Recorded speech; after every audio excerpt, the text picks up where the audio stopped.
Hi everyone, Flaming Footy here with the 2023 AFL Draft completed. In today's video, club by club, I'm going to review all the selections made in this year's draft. So we're going to start off with the Adelaide Crows in the alphabetical order. They took 3 first-round picks and that was it for their draft, but did a pretty good job with them. They live trade with the Giants first of all to get pick 8, and with that pick 8, they took Daniel Curtin, the key defender, or at least listed as a key defender. Can play key defence, can play in the midfield as well, and potentially even up forward. But yeah, bigger bodied midfielder, and then of course the key defender / key forward. But the Crows will use him as a key defender because that's what they need. Charlie Edwards, a bigger bodied midfielder at pick 21, which is another area of need for the Adelaide Crows. And then at pick 27, they finished off by drafting Oscar Ryan, a running backman. This draft had plenty of them, but they finished off with a bit of a bolter in Oscar Ryan, which was another pretty nice pick. Fair to say the Crows did pretty well in this draft. Now on to Brisbane, and with pick 31, they took Logan Morris, a key forward, and at pick 42 took Luke Lloyd, another key forward. So they started off drafting 2 key forwards, which was an area not necessarily of need, but nice to have a couple key forwards. And they took a key defender in Zane Zakowski. The key defender, I don't think that's how to pronounce the name, so yeah, sorry about that. But at pick 51, bit of a slider, but definitely a nice pick there for the Lions. And at pick 64, they took a midfielder in Reece Torrent, another really good selection, a bit of a slider, or potentially a slider. And yeah, they finished off picking up Reece Torrent, a pretty nice draft for the Lions considering what they had. Now, Carlton just took the 2 picks, and they, at pick 29, took Ashton Moore, a midfielder forward, who was definitely in top 5 calculations early on in the year, definitely slid down a fair bit, but still got some very good potential there, which the Blues will definitely be working with, and has got some good versatility about him as well. And then at pick 34, took another running defender type in Billy Wilson, the general defender.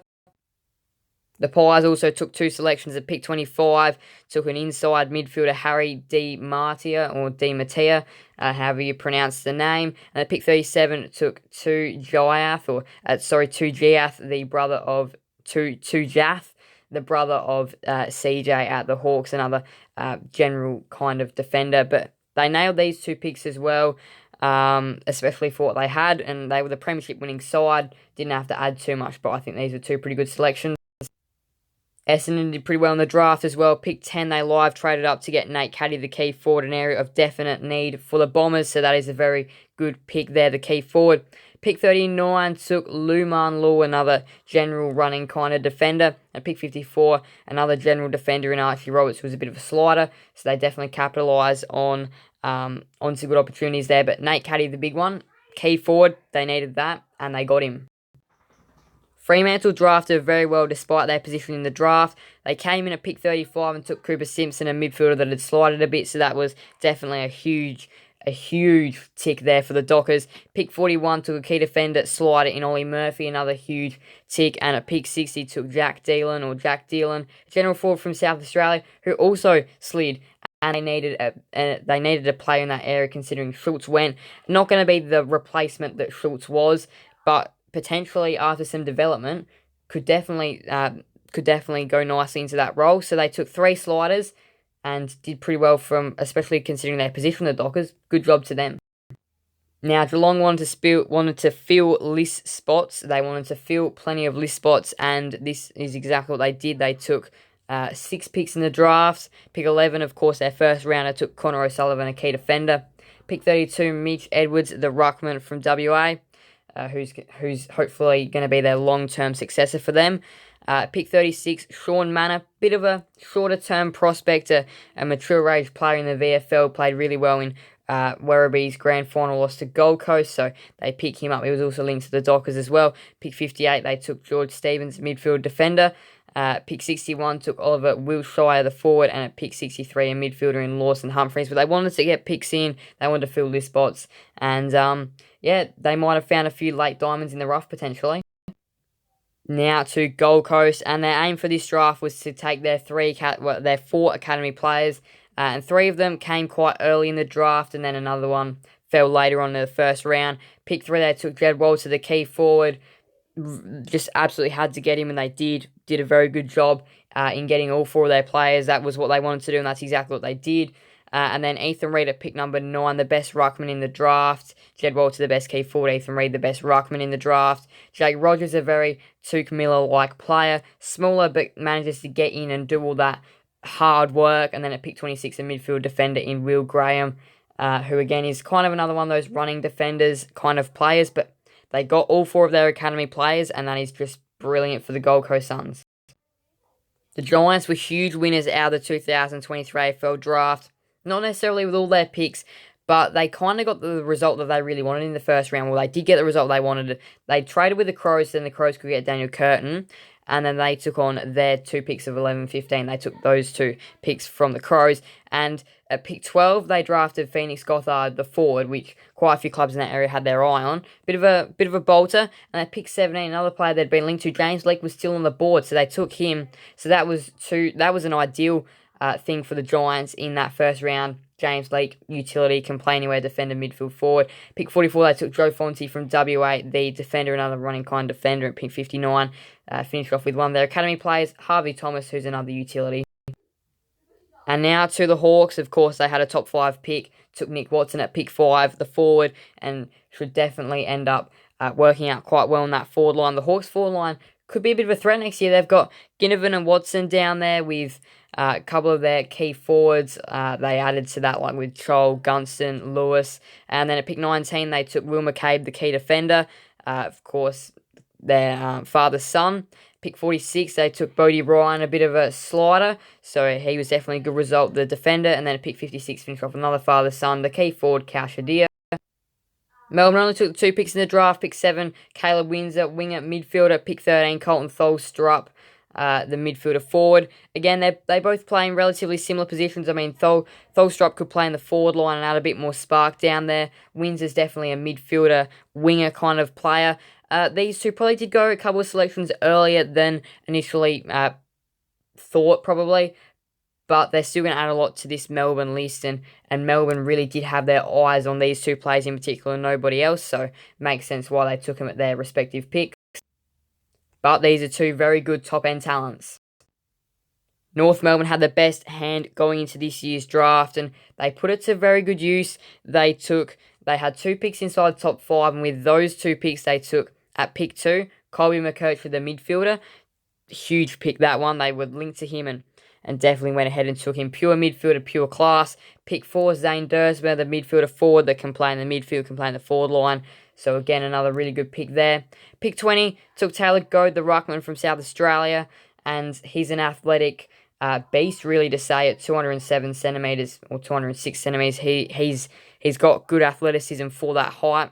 The ruckman. Pick 22, they took Will Dawson, key defender. They need a key defender. That's really all to say about that. Pick 23, running defender. This draft had plenty of them, but Riley Hardiman, another really good pickup for North. Now to Port Adelaide, and will they find a few diamonds in the rough with these few picks? Potentially. It's hard to assess some of these later picks, but they could have picked up very well, or maybe not. But first things first, they turned their later pick into 3 earlier picks by trading out of next year's drafts. But they took Thomas Anstopoulos. I don't know if that's the name, but hopefully it is, but he's a forward.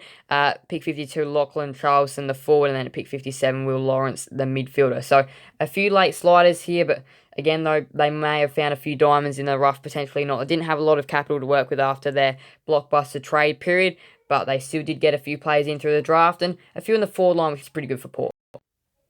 Richmond only had 2 picks, and they took 2 players from South Australia. Kane McAuliffe, who was a bit of a late riser, went at pick 40, and then at pick 43, Liam Fawcett, a key forward, an area that the Tigers definitely need improvement and help in. They don't have a whole heap of key forwards, so they did draft pretty well. A young midfielder and a young key forward, pretty well here for the Tigers.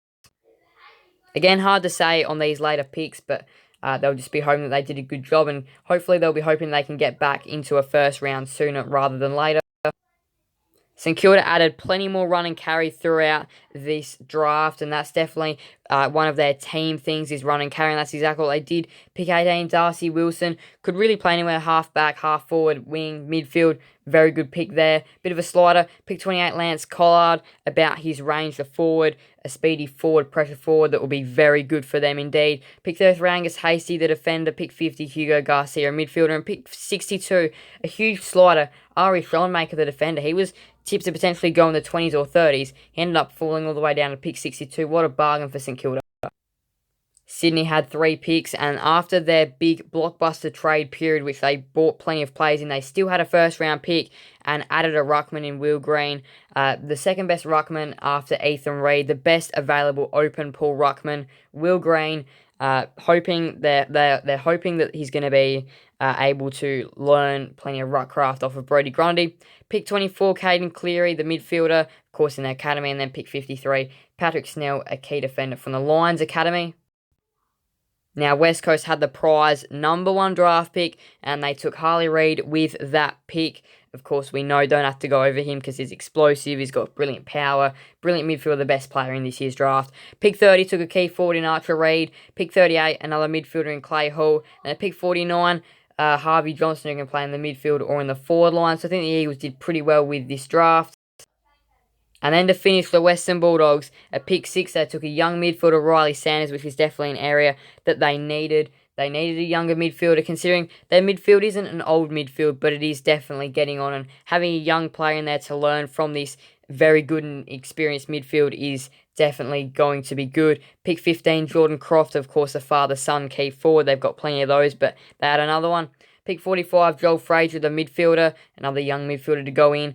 Pick 47, Lachlan Smith, a ruck, Jordan Sweet left, so they added another ruckman there. Pick 55, a winger midfielder, Aiden O'Driscoll. This is a good pick. He's got plenty of run about him, and that is a good one for the Dogs. So now the preseason and rookie drafts. Preseason draft, Chad Wingard got relisted by Hawthorn, Sam Day by Gold Coast. And at pick 3, the Saints took Riley Bonner, another run and carry play. Category B rookies were for Sydney, Indy Kirk, West Coast, Colin Livingston, Brisbane, Bruce Revel, and the Giants, Nathan Wardius. And if there's a star next to their name, it means they are relisted by their former club. In the rookie draft, West Coast took Locke Roundson, North took Finbar Maley, Hawthorn relisted Cooper Stevens, Gold Coast took Sam Clohasey, Fremantle took Odin Jones, Richmond passed at pick 6, 7, the Cats took Emerson Jecker, Vigo Vicentini went to Essendon, Will Hamill relisted by Adelaide, McNeil relisted by the Dogs, Sam Reid relisted by Sydney, Jake Melksham relisted by Melbourne, Xavier Welsh went to the Power at pick 13, Adam Kennedy relisted by the Giants, Matt Carroll went to the Blues at 15 at pick 16, Collingwood passed, 17, North passed, 18, Will Rowlands went to Gold Coast, pick 19, Fremantle passed, James Borlace was relisted by Adelaide, Taylor Duray was relisted by the Dogs, pick 22, the Demons took Kynan Brown, and then a pass by Collingwood at pick 23, the former Kangaroo Jack Marnie went to Gold Coast, pick 24, pick 25, 26, 27, 28, and 29 were all passed from there to finish the Category B rookies, preseason and rookie drafts. So feel free to let me know how you think your club went in the 2023 AFL drafts. Every club, of course, picked the players that they think will best fit in to their playing squad, but feel free to let me know who you thought did really well and how your club went. Thank you guys all so much for watching. Please do make sure to leave a like and subscribe and hit that notification bell. Sending guys and then miss another video on the channel. Thank you guys all so much. Thank you guys all so much for watching. Bye everyone. Flame Footy out.